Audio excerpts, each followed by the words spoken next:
చూస్తూ ఉండగానే 2026 సగం అయిపోయింది. ఈ ఫస్ట్ హాఫ్ కంప్లీట్ అయ్యేసరికి ఇండస్ట్రీకి block buster movies, super hit movies చాలా తక్కువగానే ఉన్నాయి. ఒకసారి 2026 ఫస్ట్ హాఫ్లో హిట్స్ అండ్ ఫ్లాప్ మూవీస్ గురించి ఈ వీడియోలో తెలుసుకుందాం. Hi hello, welcome to cine shadow. జనవరిలో సంక్రాంతి సీజన్ అనేది ఇండస్ట్రీకి చాలా కీలకమైనదిగా చెప్పవచ్చు. ప్రతి ఇయర్ లాగే ఈ సంక్రాంతికి కూడా పెద్ద సినిమాలతో పాటు మీడియం రేంజ్ సినిమాలు కూడా థియేటర్లో సందడి చేశాయి. 2026లో తెలుగు సినిమాకి మొదటి హిట్ గా మెగాస్టార్ నటించిన మనశంకర వరప్రసాద్ గారు 300 కోట్ల పైగా గ్రాస్ మార్క్ ను అందుకొని రీజనల్ మూవీస్ లో ఇండస్ట్రీ హిట్ గా నిలవగా, తర్వాత నవీన్ పొలిశెట్టి అనగనగా ఒక రాజుతో వరుసగా తన ఖాతాలో 3వ హిట్ ను కొట్టాడు. తర్వాత నారి నారి నడమ మురారితో శర్వ సాలిడ్ కంబ్యాక్ నైతే సొంతం చేసుకున్నాడు. ఇక రవితేజ నటించిన భర్త మహాశ్రేయులకు విజ్ఞప్తి మంచి టాకే వచ్చినప్పటికీ అనుకున్నంత రేంజ్ లో అయితే ఆడలేదు. ఇక మారుతి డైరెక్షన్ లో ప్రభాస్ చేసిన రాజాసాబ్ సినిమా ప్రభాస్ కెరీర్ లోనే one of the biggest flop గా నిలిచింది. వీటితో పాటు జనవరి మంత్లో నందు నటించిన సైక్ సిద్ధార్థ్, తరుణ్ భాస్కర్ ఓం శాంతి ఓం సినిమాలు బాక్సాఫీస్ దగ్గర ఫ్లాప్ గా నిలిచాయి. ఫిబ్రవరి ఈ మంత్ ఇండస్ట్రీకి అన్సీజన్ గా చెప్పవచ్చు.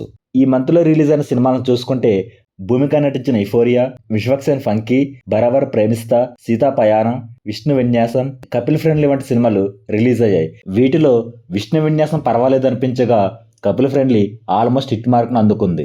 యావరేజ్ సెమీ హిట్ తో ఈ మంత్ ముగిసింది.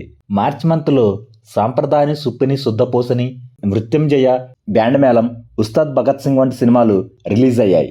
వీటిలో బ్యాండ్ మేళం బడ్జెట్లో చాలా వరకు రికవరీని సొంతం చేసుకుని యావరేజ్ గా నిలవగా, పవన్ కళ్యాణ్ ఉస్తాద్ భగత్ సింగ్ తో మరో ఫ్లాప్ ని తన ఖాతాలో వేసుకున్నాడు. ఇలా ఈ మంత్ కూడా ఇండస్ట్రీకి ఒక హిట్ కూడా లేదు. ఇక ఏప్రిల్లో biker, dacoit, Rakasa, bad boy Karthik, Tummalapalli టీవీతో పాటు మరికొన్ని సినిమాలు అయితే రిలీజ్ అయ్యాయి. డకాయిట్ తెలుగులో పర్వాలేదనిపించింది. ఇక రాకాసా సినిమా కూడా పర్వాలేదనిపించింది. బైకర్తో మరోసారి శర్వ నిరాశను మిగిల్చారు. ఏప్రిల్ కూడా ఇండస్ట్రీకి నిరాశనే మిగిల్చింది. ఇక మేలో జెట్లీ, గాయపడ్డ సింహం, అగ్లీ స్టోరీ, గోదావరి గట్టుపైన సినిమాలు అయితే రిలీజ్ అయ్యాయి.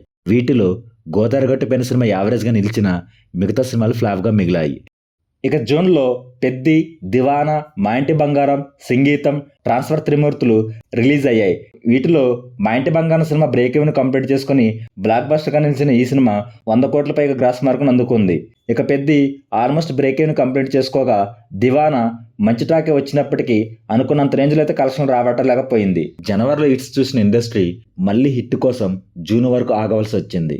ఇక డబ్బింగ్ సినిమాల విషయానికి వస్తే దురంధర్ 2, వీరభద్రుడు, యూత్ సినిమాలు హిట్ గా నిలిచాయి. వీటిలో దురంధర్ 2 తెలుగు సినిమాలను డామినేట్ చేస్తూ బ్లాక్ బస్టర్ గా నిలిచింది. ఇలా మొత్తం మీద 2026 ఫస్ట్ హాఫ్ లో తెలుగు ఇండస్ట్రీ 4 హిట్స్ అందుకోగా మిగిలిన సినిమాలు యావరేజ్ గా ఫ్లాప్స్ గా నిలిచాయి. వీటిలో మీకు నచ్చిన సినిమా ఏంటో కామెంట్ చేయండి.